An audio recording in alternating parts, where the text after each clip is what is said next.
बिस्मिल्लाहिर्रहमानिर्रहीम। अस्सलाम वालेकुम नाज़रीन, आप यूट्यूब चैनल देख रहे हैं। मैं इमरान खान हूँ, साबिक़ वज़ीर-ए-आज़म पाकिस्तान और बानी पाकिस्तान तहरीक-ए-इंसाफ़। इमरान खान साहब एक मरतबा फिर सुप्रीम कोर्ट ऑफ पाकिस्तान में पेश हुए। केस जो है वो नैब तरमीम वाला है। ये केस पहले इमरान खान साहब ने जीत लिया था और इस मरतबा हुकूमत की जानिब से अपील की गई है। इमरान खान साहब खुद इसमें फ़रीक के तौर पर सामने आए और आज फिर वीडियो लिंक के ज़रिए से सुप्रीम कोर्ट ऑफ पाकिस्तान के कोर्ट रूम नंबर 1 में पेश हुए।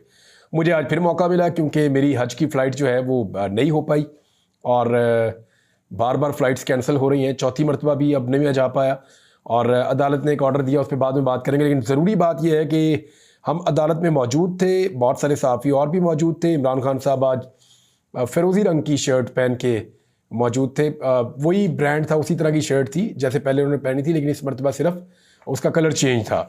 और जो पिछली मरतबा मैंने आपको बताया वही इमरान खान साहब का एटीट्यूड था, वही कमरा था, उसी तरह वो बैठे थे, वैसे ही वो रिलैक्स थे। लेकिन आज हमने महसूस किया कि उनका मूड शायद बहुत अच्छा था। इमरान खान साहब का वो बार बार मुस्कुरा रहे थे, बार बार हंस रहे थे, नोटिंग बहुत ज़्यादा कर रहे थे, सर को हिला रहे थे, कभी हाँ में कभी ना में, कभी चीज़ों को पढ़ रहे थे। फिर उन्होंने एक दो मरतबा पानी मंगवाया, जो लोग वहाँ पर मौजूद थे उनसे मंगवा कर पानी उन्होंने पिया। बीच में वक्फा हुआ, फिर इमरान खान साहब चले गए, वक्फा ख़त्म हुआ, फिर वो वापस मौजूद थे उसी पेशी के अंदर। तो यहाँ इमरान खान साहब ने आज बहुत सारी बातें की हैं। एक तो मैं आपको उनकी आवाज़ के बारे में बताऊं कि उनकी आवाज़ बड़ी पूरा एतमाद थी और बड़ी मजबूत आवाज़ के साथ इमरान खान साहब ने बात की है। उनके अल्फाज में, उनके लहजे में, उनकी आवाज़ में किसी किस्म की तब्दीली नहीं थी। ये एग्जैक्टली वही इमरान खान है जिसको आप सुनते रहे हैं जलसों में, जुलूसों में, या ख़ास तौर पर जो प्रेस कॉन्फ्रेंसेज हैं उनके अंदर, या जो ये कौम से खिताब करने वाला है कि इमरान खान साहब का एक अंदाज़ था जिसमें वो अपने पैगामात जारी करते थे। तो ये उस अंदाज से इमरान खान साहब बात कर रहे थे। आपको समझाने के लिए अगर मैं आसानी से कहूँ तो सबसे ज़्यादा करीब तर इमरान खान साहब का कौन सा जेस्चर था जिसमें वो इमरान खान साहब मेरे पाकिस्तानियों करके सामने कैमरा लगा के एक पैगाम रिकॉर्ड करवा दिया करते थे लोगों के लिए। तो आप इस तरह का समझिए, उनकी वहाँ उस तरह का लहजा, उस तरह की आवाज़ और एनर्जी बहुत ठीक ठाक। इमरान खान साहब ने क्या कहा जब उन्हें मौका मिला बोलने के लिए, तो देखें सबकी नज़रें जो है वो इस बात पे थी कि काजी फ़ायद ईसा साहब के बारे में लोग सोचते हैं कि शायद वो इमरान खान साहब को पसंद नहीं करते। और माजी में एक फ़ैसले में ये कहा भी गया है कि काजी फ़ायद ईसा साहब अपने आप को उन केसेस से अलग रखें जहाँ पे पाकिस्तान तहरीक-ए-इंसाफ़ के बानी चेयरमैन इमरान खान साहब मौजूद हों। तो काजी साहब ने बहुत यानी मेरे लिए अजीब बात है, अलग बात है कि काजी फ़ायद ईसा साहब ने अपने आप को खामोश रखा जब तक इमरान खान साहब बोलते रहे, एक दो मौक़ों के अलावा। यानी शुरू में तो वो तकरीबन 15 मिनट से ज़्यादा तक काजी फ़ायद ईसा साहब खामोश रहे, बाकी जजेस इमरान खान साहब से बात करते रहे, जिनमें ज़्यादातर जो बातचीत की वो अतर मनल्ला साहब ने की और जमाल मुंदोखेल साहब ने की। तो इमरान खान साहब ने क्या कहा? सबसे पहले तो उन्होंने कहा कि जी सियासी पॉइंट स्कोरिंग का लिखा गया मेरे बारे में, जो बराह रास्त इमरान खान साहब को दिखाना है या नहीं दिखाना है इसके ऊपर जब फैसला हुआ तो सियासी पॉइंट स्कोरिंग का लिखा गया। वो एक शिकवे से इमरान खान साहब ने अपनी बातचीत शुरू की। उन्होंने कहा क्या मैं एक गैर जिम्मेदार शख्स हूं कि बराह रास्त कोई बात ऐसी जो गलत हो वो कर दूंगा? मैं रिस्पॉन्सिबल तो नहीं हूं। ये इमरान खान साहब ने नुक्ता उठाया और इस पे फिर एक जज साहब ने कहा कि गालिबन काजी साहब ही थे, बेहतर है कि आप उर्दू में बात करें। तो इस पर इमरान खान साहब ने कहा जी ठीक है, मेरे लिए भी ये ज़्यादा बेहतर है कि मैं उर्दू में बात करूँ और ज़्यादा आसानी भी रहेगी। और फिर इमरान खान साहब ने जो है वो ये शिकवा दोबारा अपना दोहराया कि हम वफाक की सबसे बड़ी जमात है, हमें लाइव दिखाया जाना चाहिए। और फिर नैब चेयरमैन के तकर्रुर के हवाले से बातचीत हुई, क्योंकि नैब का ये केस था तो नैब के हवाले से इमरान खान साहब को बातें करनी थी। तो एक तो उन्होंने कहा कि जी नैब चेयरमैन की तकर्रुरी में अगर हुकूमत और अपोजिशन के बीच में इत्तफाक राय ना हो पाए तो फिर थर्ड अंपायर बीच में आता है। और यही इमरान खान साहब के साथ हुआ था। इमरान खान साहब पहले भी ये बातें कर चुके हैं कि उस वक्त की जो हुकूमत थी वो इमरान खान साहब की थी और जो अपोजिशन थी वो जनाब शहबाज शरीफ साहब की थी। तो इनमें कंसेंसस हो नहीं पा रहा था। तो फिर कंसेंसस पैदा करने के लिए बाकायदा थर्ड अंपायर आए। थर्ड अंपायर ने जो है वो नैब का चेयरमैन नॉमिनेट कर दिया और वो नैब का चेयरमैन बन गया। फिर इमरान खान साहब ने कहा कि वो जो चेयरमैन है या नैब है उसको कंट्रोल भी फिर थर्ड अंपायर ने ही किया। यानी इमरान खान साहब ने साफ कहा हमारा तो कंट्रोल नहीं था नैब के ऊपर, या नैब के जरिए से चीज़ें हम तो नहीं कर रहे थे। तो इस पर जो है वो एक तकरीर के हवाले से इमरान खान साहब ने तजवीज़ दी और उन्होंने कहा कि सुप्रीम कोर्ट ऑफ पाकिस्तान नैब के चेयरमैन की तैनाती करे। वो बताया किसको नैब का चेयरमैन बनाना है और एक न्यूट्रल और बेहतर शख्स को नैब का चेयरमैन बनाया जाए। ये चीज़ें हुकूमत और अपोजिशन से ली जाए। इमरान खान साहब का मौक़िफ़ ये है कि हुकूमत अपनी मर्जी का बंदा लगाती है, अपोजिशन अपनी मर्जी का बंदा लगाती है, कोशिश करते हैं ऐसा बंदा है जो उनके सियासी मफादात को तहफ़्फ़ुज़ दे। लिहाजा बंदा ऐसा होना चाहिए जो दोनों के मफाद के लिए ना हो, एक न्यूट्रल और बेहतर आदमी हो। तो इस पर जो है वो सुप्रीम कोर्ट ऑफ पाकिस्तान लगाए। मंदू खेल साहब ने कहा कि पार्लियामेंट में आकर कानून तब्दील कर दें, यानी ये तो पार्लियामेंट कर सकती है, पार्लियामेंट में आए और आकर कानून तब्दील कर दे। तो इमरान खान साहब ने कहा कि जी पार्लियामेंट तो वही करेगी जिसका उसे फायदा होगा, यानी जैसे पार्लियामेंट ने कवानीन तब्दील किए हैं नैब के, ये तो पर्सन स्पेसिफिक चीजें थी ना। जब नैब के कवानीन को बदला जा रहा था 2022 में, जब पीडीएम की हुकूमत आई, तो वो अपने मफाद के अंदर उन कवानीन को बदल रही थी। फिर इमरान खान साहब ने रिकवरियों के बारे में बताया। ये बड़ी इंपॉर्टेंट खबर है, ये मैं आपको अपने वीलॉग में माजी में बता चुका हूं और बड़ी तफसील से बता चुका हूं। तो इमरान खान साहब ने आज इसका तज़किरा किया है और ये वो सबसे अहम बात है जो हमें अपने दिमाग में रखनी है। नैब नाज़रीन बना था 99 में, जब नवाज शरीफ साहब की हुकूमत गिर गई, परवेज़ मुशर्रफ साहब आ गए, तो फिर उन्होंने नैब बनाने का फैसला किया। 2000 में नैब ने काम शुरू कर दिया। सन 2000 में उन्होंने काम शुरू किया। नैब ने अपने पहले 17 सालों में, यानी सन 2000 से लेकर 2017 तक कितना पैसा रिकवर किया? तो जो पैसा नैब ने रिकवर किया अपने पहले 17 सालों में, सन 2000 से लेकर 2017 तक, वो है 295 अरब रुपए, 295 अरब रुपए। और फिर इमरान खान साहब ने अपने दौरे हुकूमत का बताया, जो 17 साल नहीं तकरीबन 3.5 साल का दौरे हुकूमत था इमरान खान साहब का। वो बताते हैं कि एक तरफ 17 साल में रिकवरी हो रही है 295 अरब रुपए, और एक तरफ 3.5 साल में इमरान खान साहब के दौरे हुकूमत में रिकवरी हो रही है 480 अरब रुपए। ये नैब ने रिकवर किए हैं। तो दुगनी रकम तकरीबन नैब ने रिकवर कर ली इमरान खान साहब के 3.5 साल में, जबकि पिछले 17 सालों में, जिसमें परवेज मुशर्रफ का एक बड़ा लंबा टन्योर था और रिकवरी ज्यादा परवेज मुशर्रफ के दौर में ही हुई थी। पीएमएलएन और पीपल्स पार्टी के दौर में तो रिकवरी होती नहीं थी। फिर इमरान खान साहब ने एक और मिसाल दी, क्योंकि वाकई पीडीएम के दौर में रिकवरी नहीं होती, क्योंकि रिकवरी उनसे करनी है तो रिकवरी कहां से होनी है? वो तो पूरा सिस्टम है ना, वो तो स्टेटस को का हिस्सा है। तो अब इमरान खान साहब ने बताया कि 2023 में जब पीडीएम की हुकूमत चल रही थी और उसके बाद निगरान भी आए, 2022 में इन्होंने कवानीन वगैरह तब्दील कर दिए, 2023 आ गया, 2023 में पीडीएम की हुकूमत चल रही थी और निगरान भी आए। ज़्यादा टाइम पीडीएम की हुकूमत ने लिया, 66% टाइम, और 66% टाइम के अलावा जो बाकी 33% है वो निगरान हुकूमत के पास था 2023 का। तो 3 लाख रुपया सिर्फ नैब ने रिकवर किया। 3 लाख, एक साल में 3 लाख। और अगर इमरान खान साहब के आप एस्टीमेट लगाएं कि वो कितना पैसा रिकवर करते थे एक साल में, तो 160 अरब रुपए सालाना इमरान खान साहब ने तकरीबन 150 अरब रुपए सालाना रिकवर किए हैं। यानी 150 अरब रिकवर हो रहा था इमरान खान साहब के दौरे हुकूमत में सालाना। नैब लूटमार का पैसा वापस ले रही थी और पीडीएम के एक साल के अंदर 3 लाख रुपए रिकवर हुए सिर्फ।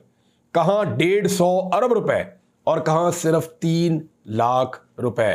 लाख के बाद करोड़ आता है, करोड़ के बाद 100 मरतबा करें तो 1 अरब आता है, और 100 अरब और 150 अरब। अंदाजा करें कि इमरान खान साहब के दौर में रिकवरी कितनी फास्ट थी कि वो 150 अरब रुपए तक रिकवर कर रहे थे एक साल में, और 3 लाख रुपए इन्होंने रिकवर किया 2023 में, और 2024 में जो रिकवरी हुई है अब तक वो 1 करोड़ रुपया, 1 करोड़ रुपया ये रिकवरी है जी 2024 की। अभी भी हुकूमत जो है वो पीडीएम की मौजूद है पाकिस्तान में। तो ऐसा कानून बनाए जिससे खुद फायदे ना उठाए जाएं। इमरान खान साहब ने यह कहा कि पार्लियामेंट भी अगर बनाए तो ऐसा कानून बनाए जिससे खुद फायदे ना उठाए जाएं। अच्छा, इसमें जो है वो अतरमुल्ला साहब ने एक बात की, उन्होंने कहा कोई इशू है तो अदालत से रुजू करें। तो इमरान खान साहब ने कहा कि मुझे 5 दिन में 3 सजाएं हुई हैं, तो क्या जब मुझे 5 दिन में 3 सजाएं होंगी और इस तरह की सूरत हाल बनेगी तो मेरा अदालतों पर क्या एतमाद रहेगा? ये बड़ा अहम सवाल उन्होंने उठाया। जस्टिस बंदू खेल साहब ने कहा कि सियासतदान जेल में जाकर मैच्योर हो जाता है, मगर आपकी बातों से मुझे खौफ आ रहा है। क्योंकि देखें, ये बात उन्होंने इसलिए की कि जजेस ये चाह रहे थे कि वफामत की तरफ रास्ता निकले। वो बार बार इस बात पे जोर इमरान खान साहब को दे रहे थे कि बाकी पॉलिटिकल पार्टीज हैं उनके साथ बैठ के आप लोग बात करें, पार्लियामेंट के अंदर आए, पार्लियामेंट के अंदर आके कानून साजी करें, सिस्टम का हिस्सा बने। वो इस तरह की बातें कर रहे थे और इमरान खान साहब जो हैं वो बैठने की बात नहीं कर रहे थे। वो क्यों नहीं कर रहे थे वो मैं आपको आगे बताता हूँ, लेकिन बंदू खेल साहब ने एक मिसाल दी। उन्होंने कहा जब आग लगी होती है ना तो ये नहीं देखा जाता पानी साफ है या गंदा है, बस पानी फेंका जाता है आग बुझाने के लिए। तो पानी फेंका जाता है आग बुझाने के लिए। जजेस जो है वो जब मुफाहमत की बात कर रहे थे तो इमरान खान साहब ने वहां पे बात की कि मैंडेट मेरा चोरी हुआ है तो उनके साथ कैसे बैठ सकता हूं जिन्होंने मेरा मैंडेट चोरी किया है। और जब हुकूमत गिरी इमरान खान साहब की, उस हवाले से भी उन्हें कहा गया कि आपको उस वक्त अपोजिशन में बैठ जाना चाहिए था, लेकिन इमरान खान साहब ने कहा जी कि मेरी हुकूमत साइफर के जरिए से गिराई गई थी साजिश करके, तो मैं कैसे वहां बैठ जाता। अब साइफर का मामला जब इमरान खान साहब ने छेड़ा तो फिर कादी फायद ईसा साहब ने उनको रोक लिया। उन्होंने कहा जी हो सकता है कि ये अपील में हमारे पास आ जाए ये मामला। तो इमरान खान साहब ने कहा क्योंकि उसका फैसला हो चुका है तो इसलिए मैं उसका जिक्र कर रहा हूं, वो इस वक्त जेर समात केस नहीं है। बहरहाल कादी फायद ईसा साहब ने यहां पे इमरान खान साहब को रोका और लगभग कोई इमरान खान साहब इस वक्त तक कोई 15 से 20 मिनट के दरमियान बोल चुके थे। इस बात के ऊपर अलीमा खान साहबा ने बाद में बताया कि, और उनका ये एक एलिगेशन है, उन्होंने कहा कादी साहब ने इसलिए रोका कि वो नहीं चाहते थे कि डोनाल्ड लू का या जनरल बाजवा का नाम आए, तो इसलिए उन्होंने टोक दिया इमरान खान साहब को। लेकिन कादी साहब ने कहा कि मैं जो है फोकस आप केस के ऊपर करें, मैं नहीं मुदाखलत करना चाह रहा था, ये कादी साहब ने कहा। अतर बनल्ला साहब ने कहा कि आपका बहुत बड़ा किरदार है, आपका काम है कि बैठ कर एक सिमत का तयन करें, उम्मीद है एक दिन आप पार्लियामान में मौजूद होंगे। तो इस पे वकीलों ने बहुत ऊंची आवाज में कहा कि इंशाअल्लाह। जब अतर बनल्ला साहब ने कहा कि आप एक दिन पार्लियामेंट में आएंगे तो वकला ने कहा कि इंशाअल्लाह। फिर फारूक एच नाइक साहब को उठाया गया, पीपल्स पार्टी के साबिक सेनेटर, और साथ में फैसल जावेद भी उठकर आ गए। फिर जब उनको उठाया गया तो फैसल जावेद भी, क्योंकि वो भी साबिक सेनेटर हैं पाकिस्तान तहरीक इंसाफ के, वो भी आ गए कि मैं भी सेनेटर हूं। और फिर ये इस तरह की बातें हुई कि मफावत हो और मिलकर बैठ जाएं। तो अतर बनल्ला साहब ने कहा कि आपको हमारी तरफ नहीं देखना चाहिए। इमरान खान साहब ने कहा पूरी कौम आपकी तरफ देख रही है, यहां तो मार्शल लगा हुआ है, हमारे ऊपर जुल्म हो रहा है। और इस पे जो है वो एक मंदोखेल साहब ने स्टेटमेंट दिया, और वो स्टेटमेंट जो है वो बड़ा स्टेटमेंट बहुत गौर तलब है। उन्होंने कहा कि आप आखिरी हल सुप्रीम कोर्ट को बना रहे हैं, अगर हम भी फेल हो गए तो फिर क्या होगा। हम आपको देख रहे हैं, आप हमारी तरफ देख रहे हैं। तो इमरान खान साहब बारहा ये कहते रहे कि नहीं, सारी कौम आपकी तरफ इसलिए देख रही है कि हमारे ऊपर जुल्म बहुत हो रहा है। फिर इमरान खान साहब ने कहा कि जेल को कोई कर्नल साहब चला रहे हैं। इस पे मंदोखेल साहब ने कहा कर्नल कर्नल होता है, आप उसको साहब बना रहे हैं। आप क्या चाहते हैं कि हम जेल का खुफिया दौरा करवाएं, ये चीफ जस्टिस ने कहा, कादी फायद ईसा साहब ने। तो इमरान खान साहब ने कहा बिल्कुल जी करवाएं दौरा। तो उस पर फिर चीफ जस्टिस साहब ने कहा कि जी हम दौरा करवाएंगे।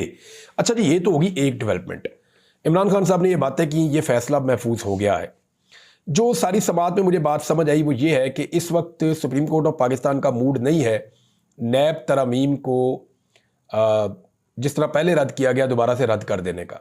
यानी मुझे ऐसा लगता है कि हुकूमत ये केस जीत जाएगी। लेकिन इस केस की एक बड़ी दिलचस्प बात है जो मैं आपको बताऊंगा तो आप हैरान हो जाएंगे। इमरान खान वो आदमी है जो इस वक्त नैब के केसेस भुगत रहे हैं। अगर पीडीएम की हुकूमत ने जो नैब के कवानीन बनाए हैं वो कवानीन लागू हो जाते हैं तो इमरान खान साहब की जान छूट जाती है। और इमरान खान साहब उन कवानीन के लागू होने को रोकने के लिए अदालत में मौजूद हैं। यानी इमरान खान साहब का दोनों तरफ फायदा है। अगर केस जीत जाते हैं तो फायदा यह है कि मैं केस जीत गया, नैब के कवानीन जो हैं वो वापस इंटैक्ट हो गए, नैब की ताकत वापस उनके पास आ गई। लेकिन निजाम में अब नैब क्या कर सकता है वो आप जानते ही हैं। और अगर इमरान खान साहब ये केस हार जाते हैं तो इमीडिएट फायदा सबसे पहले इमरान खान साहब को होगा, बाकियों को तो हुआ ही हुआ। उनके तो केसेस, अगर इमरान खान साहब केस जीतेंगे, नैब वापस आएगा तो फिर सबके केस खुल जाएंगे। लेकिन अगर इमरान खान साहब केस हारेंगे तो फिर नैब के दांत टूट जाएंगे और नैब इमरान खान साहब को भी नहीं काट पाएगा। यह है बड़ी सिंपल चीज। तो इमरान खान साहब का फायदा केस हारने में है या केस जीतने में है, इसको आप खुद डिसाइड कर लें। इमरान खान साहब की जो जेल के अंदर उनकी सहूलियात हैं उस हवाले से कुछ तस्वीर जो हैं वो मंजर आम पे लाई गई हैं और ये रिकॉर्ड गालिबन सुप्रीम कोर्ट में अदालत में जमा करवाया गया है। और उन तस्वीरों को लेकर ये कहा गया है कि जी इमरान खान साहब को सहूलियात मौजूद हैं, कैद तन्हाई वाला मामला भी नहीं है और वकला को रसाई देने वाला मामला भी नहीं है। तो जो इमरान खान साहब की शिकायतें थी, हुकूमत कह रही है जी वो शिकायतें गलत हैं। अब जो तस्वीर शेयर की गई वो जानबूझकर ऐसी शेयर की गई, इस एंगल से ली गई ताकि लगे कि बहुत लग्जरी लाइफ इमरान खान साहब गुजार रहे हैं। और लेकिन काम उल्टा हो गया। काम उल्टा इसलिए हो गया कि इमरान खान साहब का जो सेल है ना वो इतना छोटा है कि आप 2-3 कदम भी नहीं चल सकते। यानी अगर आप उसकी चौड़ाई देखें तो वो किसी सूरत भी 8 फुट से ज़्यादा नहीं होगा। 8, 8.5 फुट, 9 फुट, मैक्सिमम 8 फुट से 9 फुट। और लंबाई उसकी आप देखें तो वो 10 फुट से ऊपर कभी नहीं हो सकता। तो यहाँ पे एक स्लैब सी लगी हुई है, उसके ऊपर इमरान खान साहब के लिए गद्दा डाला हुआ है। उनके पास एसी नहीं है। ये जो लोग क्लेम कर रहे थे कि 6-7 बैरक्स तोड़ के इमरान खान का कोई बहुत बड़ा लग्जरी किस्म का रूम बना दिया गया है, वहाँ एसी लगा दिए गए, वो एक महल में रह रहा है, वो सब झूठ साबित हो गया। यहाँ पे एक बहुत छोटा सा बेसन है और जो बाथरूम है उसकी हाइट ज़्यादा से ज़्यादा 4 फुट है। यानी उसके पीछे अगर बंदा खड़ा हो तो बंदा नज़र आता है कि बंदा खड़ा हुआ है। और वो बहुत ही छोटी सी जगह है। मैक्सिमम मेरे ख्याल में बाथरूम का जो साइज़ होगा वो 3.5 फुट होगा या 4 फुट होगा मैक्सिमम। 3.5-4 फुट का ऐसे, और चौड़ाई में इससे भी कम है। तो ये छोटा सा एक बाथरूम है जिसको इमरान खान साहब इस्तेमाल करते हैं और उनकी ज़रूरत का सामान वहाँ पे मौजूद है। तो एक कूलर है जी, एसी नहीं है। एसी का दावा किया जाता था। एक कूलर है, एक एलसीडी लगी हुई है, कपड़े इमरान खान साहब के कोई इधर टंगे हुए हैं, कोई कुर्सी पे पड़े हुए हैं, कोई इधर पड़े हुए हैं, और एक्सरसाइज वो करते हैं। उन्होंने अपनी कुर्सी के साथ नीचे वो रबड़ की रस्सियाँ लगाई हुई हैं जिनके साथ वो अपनी टांगों की एक्सरसाइज करते हैं, और उसी से वो अपने बाजुओं की भी करते होंगे, क्योंकि वो जो रबड़ की जो रस्सियाँ होती हैं इनसे एक्सरसाइज की जाती है। जो एक्सपर्ट है एक्सरसाइज के वो इसको जानते हैं। इसके अलावा जो बाहर वाला एरिया दिखाया गया है वहाँ पे एक मशीन पड़ी हुई है, साइकिल, जिसको इमरान खान साहब चलाते हैं और उस पर वर्जिश करते हैं। तो ये वो टोटल एरिया है। और कुछ किताबें दिखाई गई हैं जो इमरान खान साहब पढ़ते हैं, और वो किताबों की अब मांग बहुत ज़्यादा बढ़ जाएगी पाकिस्तान में, मुझे इस बात का आइडिया है। और एक कबर्ड दिखाई गई है जो बड़े दावे किए जा रहे थे कि लाखों रुपए का इमरान खान खाना खाते हैं, तो वहाँ कुछ नट्स वगैरह पड़े हुए थे और थोड़ी सी चीज़ें पड़ी हुई थी ऐसी जो नॉर्मली सबके पास घर में होती हैं। बहुत यानी मिडिल क्लास की बात कर रहा हूँ, गरीब आदमी तो बेचारा कुछ भी अफोर्ड नहीं कर सकता इस मुल्क में। तो ये जनाब इमरान खान साहब का सेल है, बिल्कुल छोटा सा। ये वो आदमी है जिसने सारी ज़िंदगी शहजादों की तरह गुजारी है, सारी ज़िंदगी बहुत ज़बरदस्त तरीके से गुजारी है और पाकिस्तान के लिए हमेशा काम किया और पाकिस्तान के लिए हमेशा नाम पैदा किया। आज वो इस सेल के अंदर पड़ा हुआ है। नवाज शरीफ जिस जगह पे मौजूद थे वो इससे बहुत बेहतर थी। मरियम नवाज जिस जगह पे मौजूद थी, उन्होंने एक दौरा किया गालिबन उसी जगह का, और वो मनाजिर भी दिखाए गए। वो जगह भी इससे बहुत बेहतर थी। मैंने एक सेल देखा जहाँ पे मरियम नवाज को रखा गया था, बहुत शानदार टॉप क्लास का था, इससे बहुत बेहतर था। जितने भी कैदियों को मैं जानता हूँ जो सियासी कैदी हैं, उनको इस तरह के बाथरूम नहीं दिए जाते, उनको अटैच बाथ वाला कमरा दिया जाता है। तो ये चक्की है जो छोटी सी है जिसमें इमरान खान साहब को रखा हुआ है। इसके साथ मजीद चक्कियां हैं लेकिन उन सबको ताला लगा हुआ है। उनमें से किसी के अंदर इमरान खान साहब नहीं जा सकते। हाँ, इनके सामने जो वॉक करने वाला एरिया है, तो मैं आपको बता देता हूं कि मगरिब की अजान के वक्त कैदियों को इस छोटे से कमरे में बंद कर दिया जाता है। जो SOPs मैं जानता हूं कि जैसे ही मगरिब की अजान होती है, इमरान खान साहब को इस छोटे से कमरे में बंद कर दिया जाता है और सुबह फजर की नमाज वो पढ़ लेते हैं। जब सूरज अच्छी तरह निकल जाता है, सुबह की शिफ्ट चेंज होती है लगभग 6-7 बजे, अब गर्मियां 6 बजे हो जाती होगी, तो उस वक्त इस सेल को खोल दिया जाता है और फिर कैदी को मौका दिया जाता है कि वो बाहर आए और बाहर आके वॉक कर ले। और दिन के वक्त थोड़ी वॉक करवाई जाती है। अब तो गर्मी बहुत ज़्यादा है। तो ये सूरत हाल है जनाब। इमरान खान साहब को जो लग्जरी कहा जाता था, जो वो लाइफ गुजार रहे हैं, तो ये वो ज़िंदगी है और ये वो तस्वीर हैं जिन्हें आप देख लें। ये वो आदमी है जो टूट नहीं रहा। यानी इन हालात में भी वो आदमी डटा हुआ है। वो कहता है जी मैं नहीं मानता। पूरा निज़ाम उसको तोड़ने की कोशिश कर रहा है और वो आदमी फ़िलहाल नहीं टूट रहा। वो जेल के अंदर मौजूद है और जेल को काट भी रहा है, जवामर्दी के साथ काट रहा है। ऐसी जेल का मियाँ नवाज शरीफ तसव्वुर भी नहीं कर सकते। लेकिन आप ये देखें कि कभी नवाज शरीफ की जेल दिखाई गई है, कभी किसी और की जेल दिखाई गई है। एक लड़के ने कत्ल कर दिया था, शाहरुख जतोई ने, उसकी जेल से कुछ वीडियोज आई थी और वो देख के हम हिल गए थे कि घर से बेहतर माहौल उसको मिला हुआ था। मुर्गे शुर्गे भी जेल में ही पाले हुए थे। तो ये साबिक वज़ीर आज़म की जेल है। इसके ऊपर और बात करूंगा अगले वीलॉग में। वक्त बहुत ज़्यादा हो गया। अब तक के लिए इतना ही। अपना ख्याल रखिएगा, अपने चैनल का भी। अल्लाह हाफ़िज़।